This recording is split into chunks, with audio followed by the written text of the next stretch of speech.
It's time for another Two Women Talking. This is a special Two Women Talking. I am Leanna Kersner, Tomboy.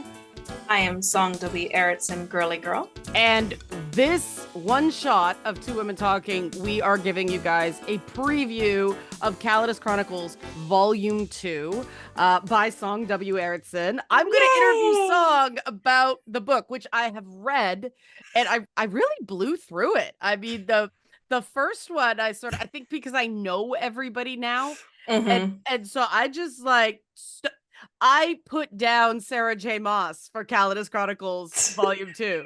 Like, I was doing both, and then I'm just, A Court of Mist and Fury can wait. We're finishing Callatis. And you've introduced some new characters to this one. I mean, Heather was sort of the thief was sort of introduced in Volume 1, but she gets a lot more to do and confound Hammond with in this book. But you've also introduced Catherine, done more of Runa, but you've also introduced Meline. Yeah, exactly. Catherine is very, she knocks people off their game with sexuality, which was nice to see in a fantasy romance. Have the character not be evil with that. Yes. That was a nice change. And Heather is obviously the more traditional action girl, though she does have more character than standard. And Runa is Runa. I think she has a filter. She just chooses not to use it. She'd prefer to just, bunny.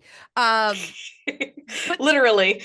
Yeah, but then there's Meline, who kind of is a bunny or a kitten. Yes. And that pretty much this is the girliest character I've seen in a book. Like, she is the living embodiment of pink. I imagine her walking along with these ribbons of little hearts behind her, but she is exceptionally likable. And so what can readers expect from Meline? What does she bring to Callatis Chronicles? Meline was made to be Catherine's best friend, which is why, she got the kitten nickname. And then I just kind of evolved her to fit that.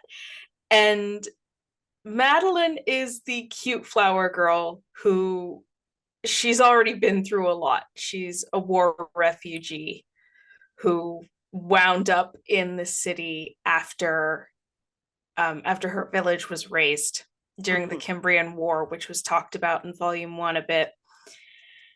And she's, I just wanted to go all out with a girly girl element, and just because so often that girly girl element feels like it's looked down on. And this is something I've talked about on the podcast, is just the way these characters tend to be disregarded and cast off as weak. And so I just wanted to embrace that and embrace the girl who is all pink and just sweet. And oh boy, does she still have a lot to go through, though. Well, yeah, as the series goes on. She's set up in the intrigue of Cardia. Quite literally, she's bullied by the local guard. And that gives you the opportunity. I like the way you wove in the politics through Meline. One of the things I like about Callatis Chronicles is that you don't lore dump.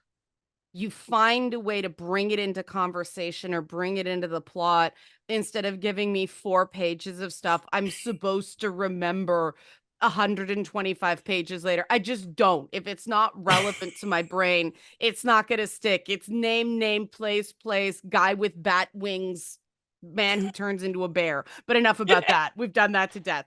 But with Callatis, you did a very human thing with showing the corruption in the guards and showing the poor leadership of the guard, and you did it with a character who actually does need help from other people. She can't just punch the guard in the nose and then make a cute little scrup face and run around, and then there's like a musical montage while she runs over the roof of the city. Not that there's anything wrong with that.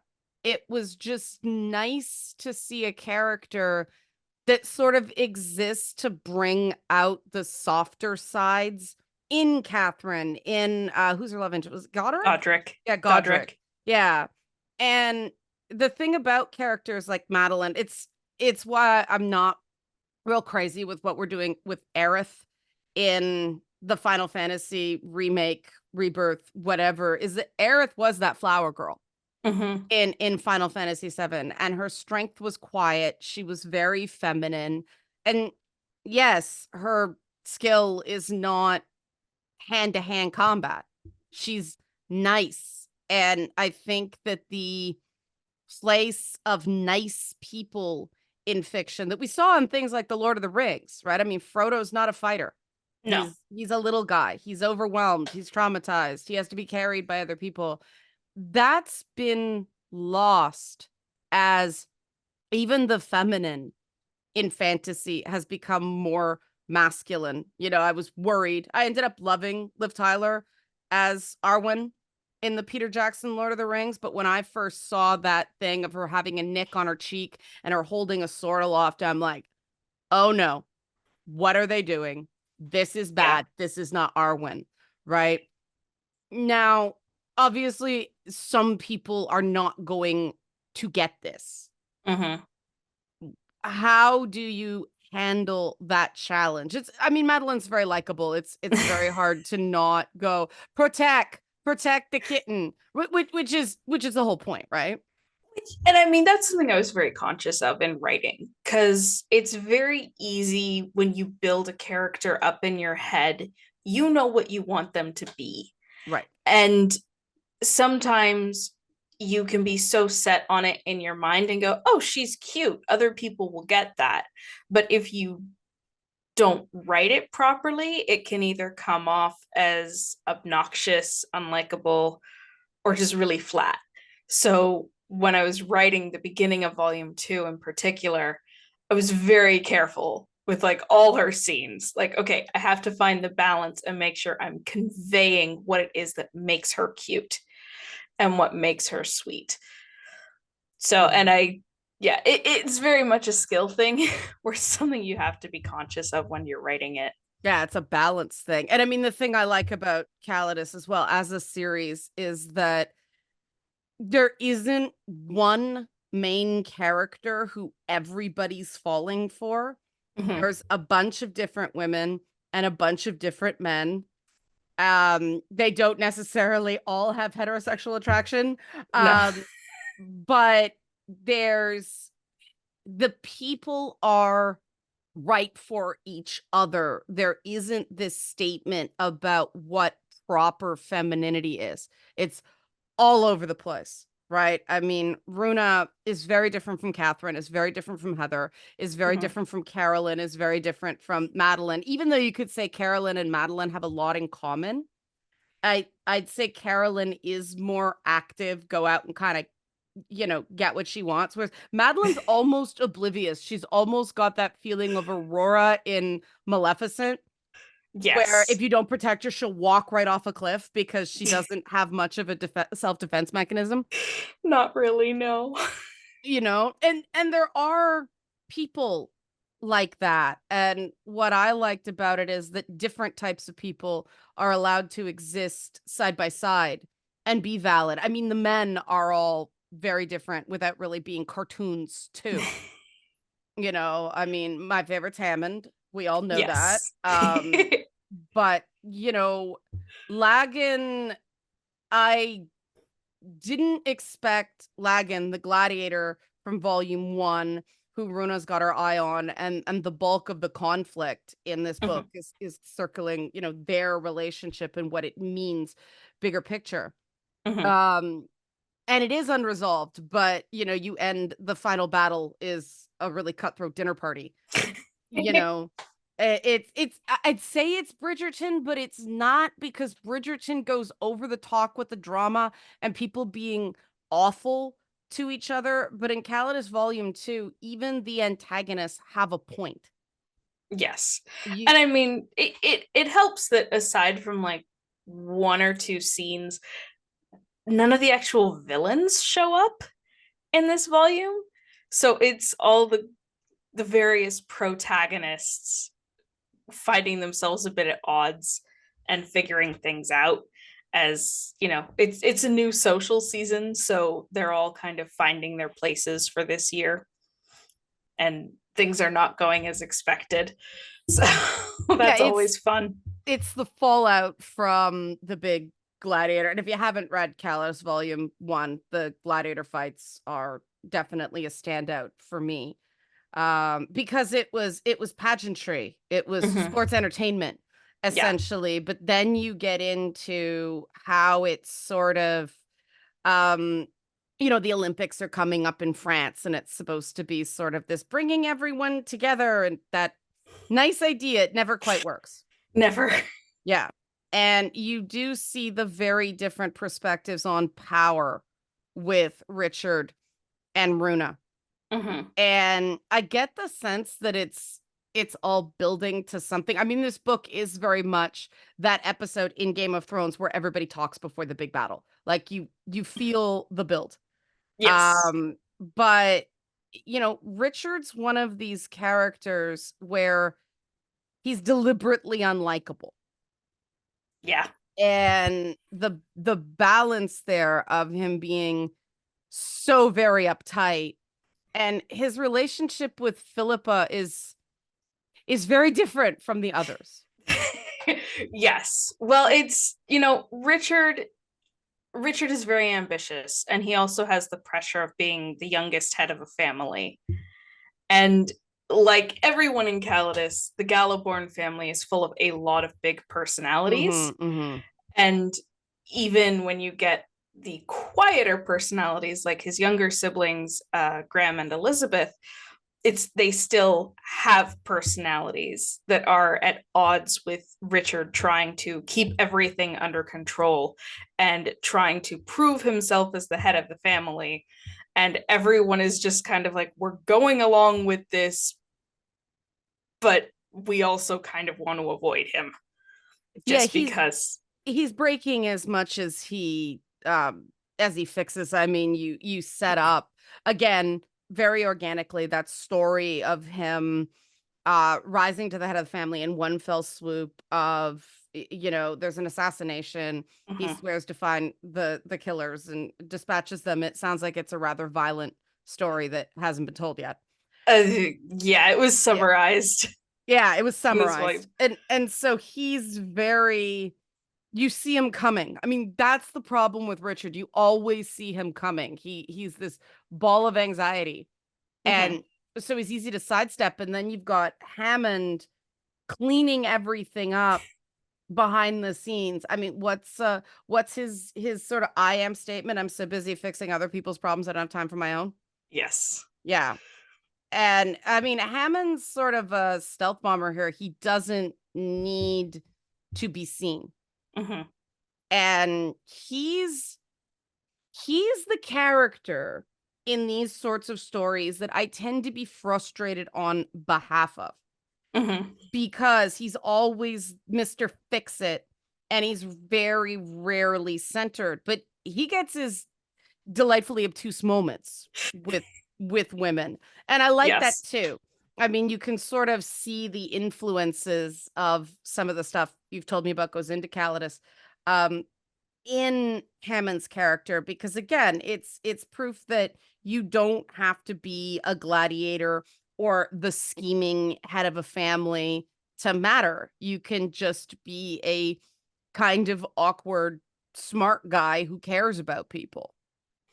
Yes. And like that's the appeal of Hammond. I've said before, Hammond is just precious nerd is precious, which is, I say it like that, it almost sounds condescending, but it really is just, he's intelligent and he is powerful, and he's just kind of found himself in situations where, again, he is surrounded by big personalities and doesn't always know what to do with them, but he usually figures it out. It just sometimes takes him a little while. But he is also the embodiment of that duty that used to be all through definitely Austinian I don't consider Austen romance. I consider it satire. But Yeah. Austinian writing, um, even going back to some of the Shakespearean tragedies like duty to family over, and there's this whole thing in modern writing that, oh, of course you should break it. Of course it's horribly oppressive and misery inducing to have to make an appearance and put on a pretty dress and have people say thank you for everything you've done for the city. There's this, I don't even know if we can call it postmodern anymore. We're postmodern, but Yeah. there's this thing that is oppression Hmm. instead of duty. And yes, Runa completely rejects duty, but Hammond, it's like his reason for being. Now, is that because people kind of scare him, or is he kind of packing away more personal interests? Because, he's the quiet guy who gets things done. Hmm. I mean, he found something he was good at, and Okay. specifically, Richard found something Hammond was good at. Hammond is actually semi-retired from politics.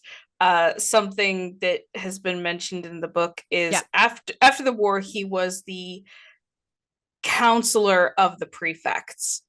So basically, he was running the prefect council for a 2-year term, and now he can't be involved in politics for, I believe it's 5 years, Oh, is what okay. I have. So Richard got him into that position so they could help the city recover after the war. And then Hammond was like, okay, I'm done. I'm out. I'm just going to open my own shop and have consultations and help out where people need.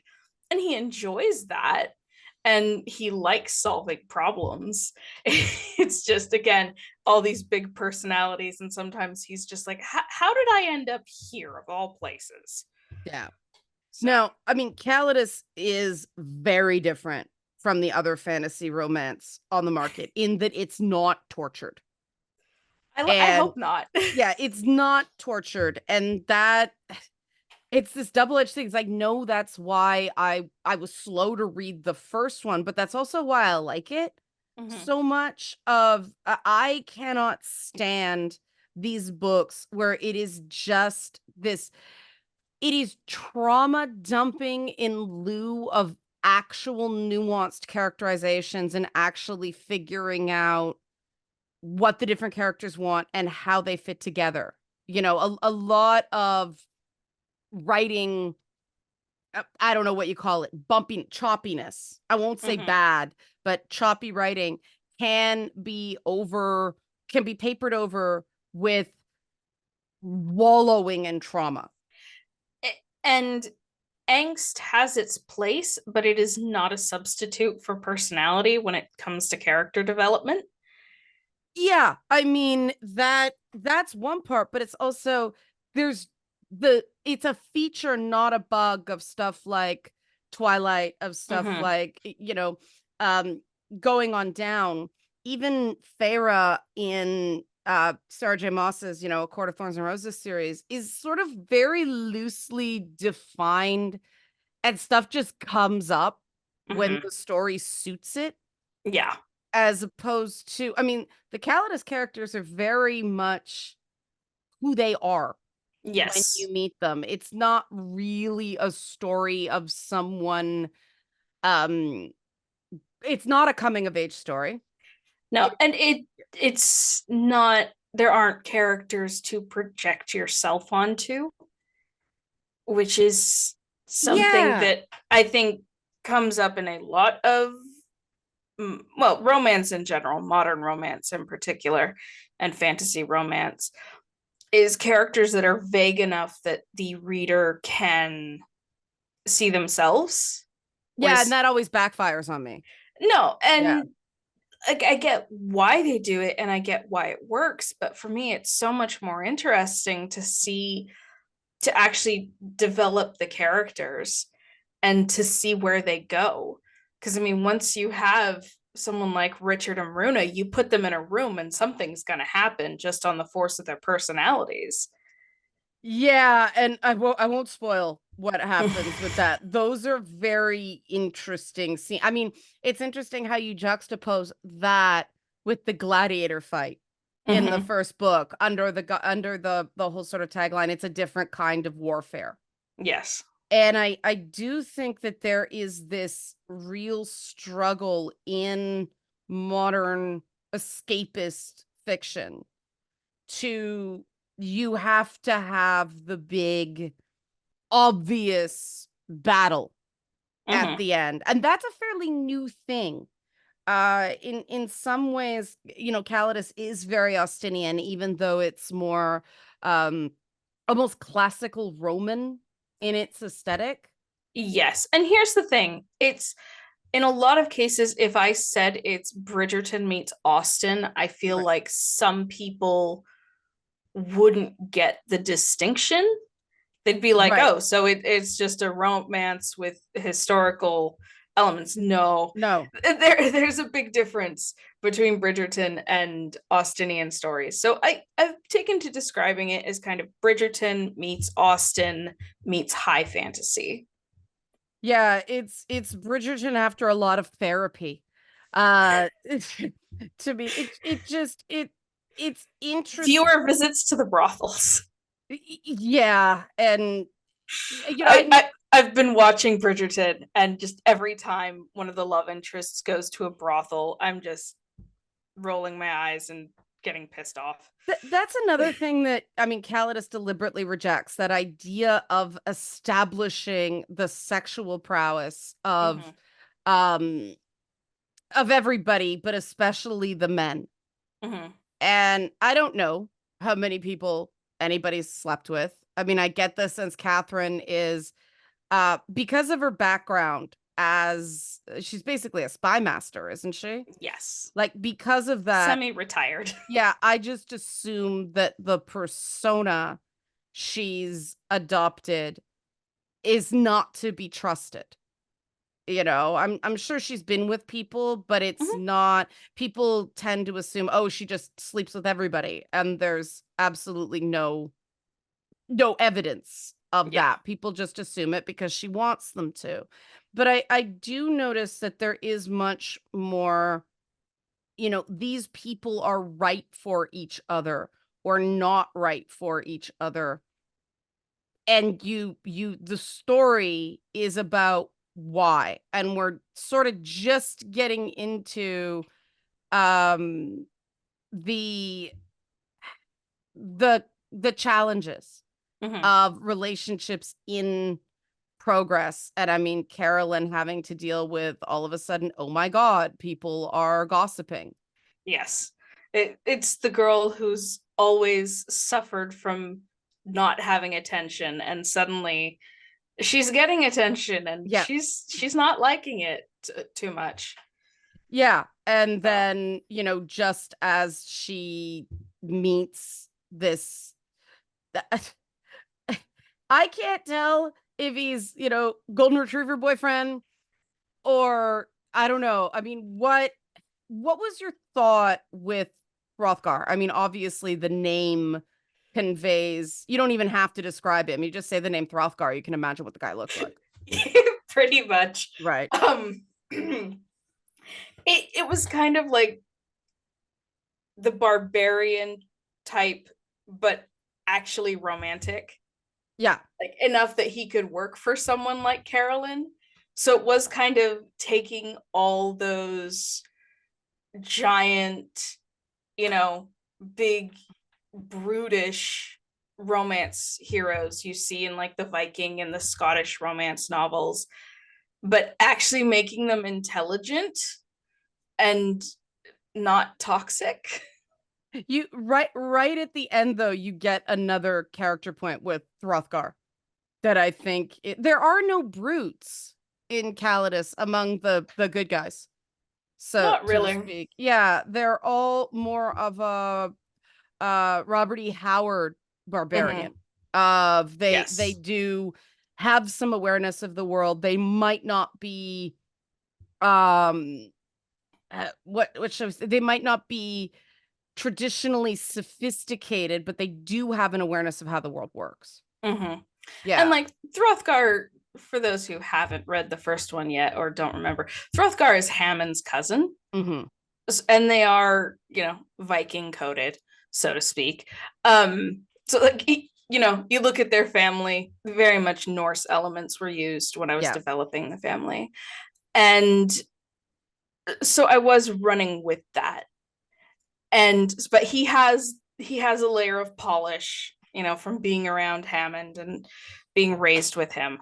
But it also like only sticks so far. Yeah. But like I still just wanted I wanted all of the guys to just be shameless romance heroes in their own ways. Now, what does that mean to you, shameless romance hero? They could all be genuine and their feelings could be in earnest, and they didn't have to be a jerk in the beginning. Because sometimes I read these romance novels and the rom-coms, and I see all these stories that are supposed to be romantic. And it seems like a running theme is he really attracted to you if he wasn't a jerk when you first met? And I hate that. Yeah, I don't like it either. I've never understood that, because obviously there's cases like enemies to lovers can be well done. I like Zuko and Katara as a couple in Avatar: The Last Airbender.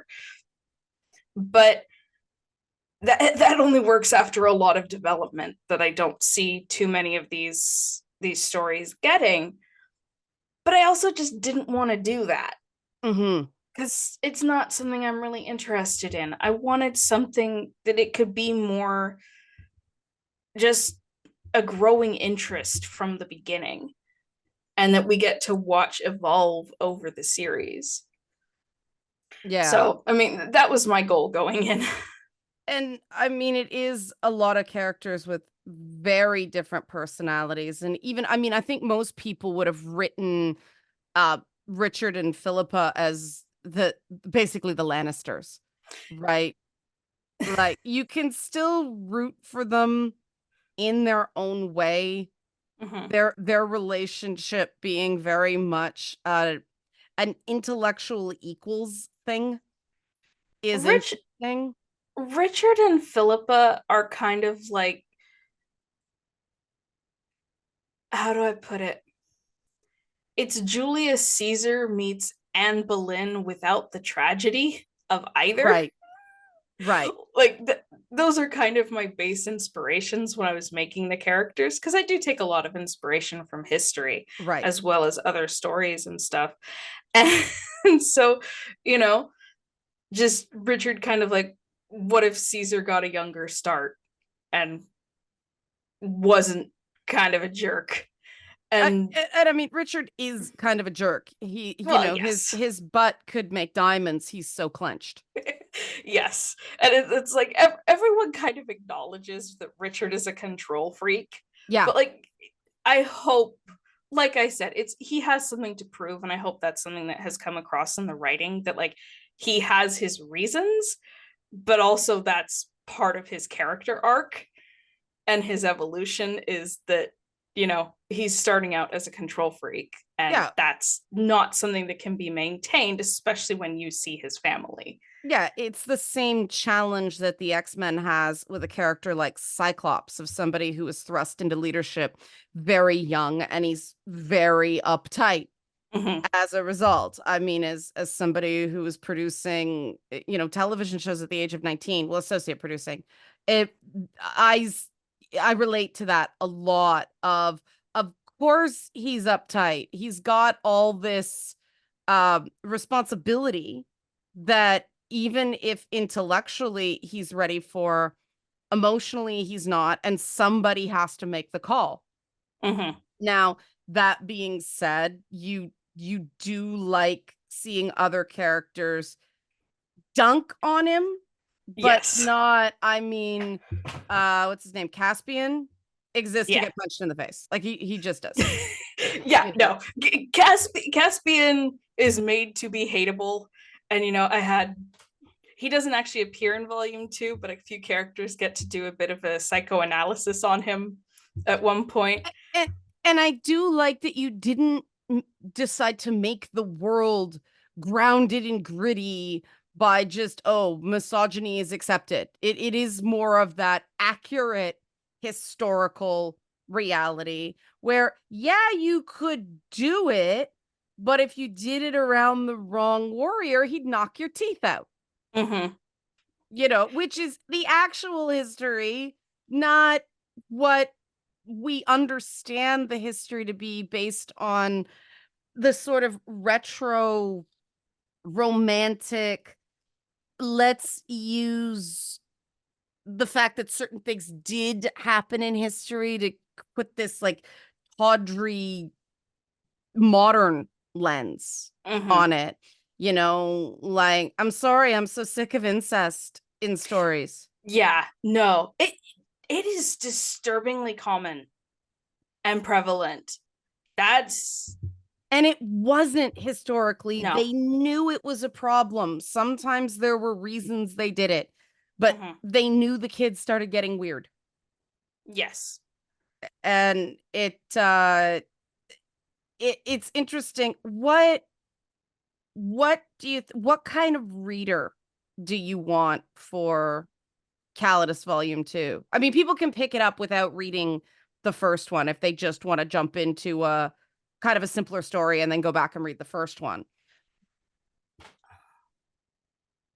Someone who's looking for a fantasy romance with strong characters, Mm-hmm. but that also wants something that you can enjoy, that it's not going to emotionally wreck you. And it I want someone who wants to have fun with it, and it's something they can enjoy. So, like, over the course of the series, the story is going to, I don't want to say become darker, but like there is going to be a lot going on. Um, but I still want it to be enjoyable. Like, I remember being a kid watching Mary Poppins, and there's a turning point after the Jolly Holiday sequence where it gets into the minor key, feed the Mm-hmm. birds, and the trip to the bank and running through the alleys. And I was always like, I don't enjoy this anymore. Yeah. Like, can we go back to the Jolly Holiday and all that?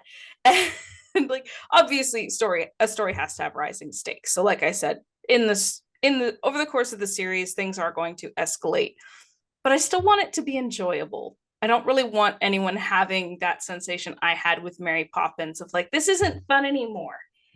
I go back? It's starting to feel icky.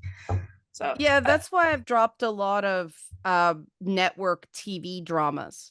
Is mm-hmm. that instead of just telling stories, to me, firefighters being firefighters Mm-hmm. are interesting enough. I mean, 911 had this gut-wrenching storyline this um this season about this couple, happened to be a lesbian couple, but getting a foster kid and really working through this foster kid's trauma, and the family started, getting along. And then because of political drama, child services ripped this kid away from their family. And that's not what I want to watch at 10 No, o'clock when no. I'm unwinding for the day. Callatis is a book you can read before bed. It's not gonna leave you disturbed. And I do think that deliberately being horrific is not a substitute for, like you said, an interesting story. But this is what gets into the idea of what constitutes a good story. Mm-hmm. And I mean, the reason I like talking about Callatis is, I was a little hesitant to give my opinion. You know this. I was like Yeah. very hesitant because I'm not a romance genre reader. Mm-hmm. I ask you about it. Is this normal? Like, does this happen? Like, Yeah. I don't know. I like the boys. There's this meme, girl, girlhood Girlhood is a spectrum. spectrum, and it's us. It's Bridgerton Oh and the God, it boys. is. It's so us. At first, I saw that. I'm like, That's it. Cause oh my God. But yeah, I'm finding something to relate to it. I mean, I burned through volume two. Yeah. It was just like, and I was like, it's over already? Ah. And of course, it's an unusual cliffhanger. It's the fluffiest cliffhanger I've ever encountered, and yet it is very much a cliffhanger. I'm not gonna spoil it, but it's the fluffiest and yet most dastardly cliffhanger I have ever encountered. Because I do like, where's the next book? Where's the next book? And the next book's coming out in a year, right? I'm hoping to get it a little less because it's already like 2/3 to 3/4 written. Oh, awesome. Yeah, so originally what I have as volume 3 so far was supposed to be part of volume 2, but I realized I got to the point where it's like the stories were so different and it was getting so long. I'm like, it's better to stop it here. Yes. And then we'll go into what happens in volume 3. Yeah. Yeah. Yeah. It definitely led me wanting more, but in a good way. You know, it's not one of those things where you're frustrated that that's where it ends. It's just like, it's over, you know? So, Callatis Volume 2 out now on Amazon. Yes. And then, well, eventually Barnes and Noble, but on Amazon right now. Is that the way it works? Yeah. I've had some trouble with Barnes and Noble distribution, but yeah, we'll see. Amazon's just convenient anyway. And if you read the book, if you like the book, please review the book. Yes, please. It does, and you know, be honest in your review. That's a little bit of just venting. It bubbled out, and we're done, and we'll move on. We appreciate the support for Callatis. All you guys can tell I'm a fan of it, and I do think what you want to see with authors is progression between the books, and I do think there is definitely a progression between book 1 and book 2. Yeah, overall I'm pretty proud of volume 1. Mm-hmm. But also, like, I know it's a start and I want to get better. You had to establish so much, too. Yes. Yeah. You know, I do like the small to big you do with the stories of you do little bits of the world through character. As opposed to, I am so sick of that sweeping opening shot where airships are flying into the harbor and then some dragon flies over the sky and then somebody yells and a cannon goes off and there's an explosion and now we find out like it's so pat that opening, with a thief creeping into a wizard shop was a nice change. Like, yeah, Heather and Hammond to me are gender swapped Aladdin. Pretty much, yeah. Yeah. And I like that. I do get a lot of Disney soundtracks in my head while I'm reading Callatis. And that's the other thing, because like I make the Bridgerton and Austinian comparisons, but the big thing for me actually is, I watched Tangled and I watched Frozen in particular, and I'm like, but I want more. I want more characterization. I want more world building.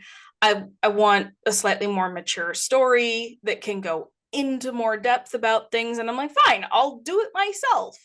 And that's actually where Callatis came from, is ultimately I wanted a Disney princess story for adults. The problem is if I just say Disney princess for adults, people are going to be like, oh, you wanted something with sex scenes in it. It's like, no, I wanted the political intrigue that we can't really get in a PG Disney princess movie. Well, and the nuance that you can't get in an 80-minute animated film. Like Disney does a pretty good job crashing into character development. Oh yeah. But you can't get a character like Runa in a Disney film. It takes a lot of time to lay out what she's about. Yeah. Well, I mean, Runa kind of started as Disney princess meets pinup. Oh, interesting. If you look at her and the art I've done over the years, there's very much that vintage flavor to it. And just she still has kind of pinup vibes. Yeah. Okay. Just with ball gowns. And so it's like, yeah, no, that's not really something you're going to get in a Disney movie just because of the implications. I don't know. You look at something like Robin Hood, those are some pinup eyes. This is true. He's doing them too, because pinup eyes are you look down and then you look up as soon as right before they take the picture. That's how to get that Elfgren pinup face. And they do that with Maid Marian. They do that with Lady and the Tramp. It's all the furry movies that do Elfgren pinup face. Yeah. It's oh god, it was in one of our recent To Women Talking. I mentioned that like the Disney princess cheat code of how to get the vibe is 1880s with a 1950s filter. Oh yeah, absolutely. Because the 1950s silhouette is definitely the prettiest. You know, there's a reason Queen Charlotte wouldn't wear Regency. Yes. Okay, we are getting off topic. Okay. We please give the book a chance. You guys know me. I'm an asshole. I did legitimately enjoy this book. So give it a chance if you like kind of light, fluffy escapism that isn't stupid. Like, it's actually quite smart in a lot of the characterizations. It's just subtle. It's not smashing you in the face with it. So Callatis Chronicles, Volume 2, song, great job. I'm super proud of you. Thank you.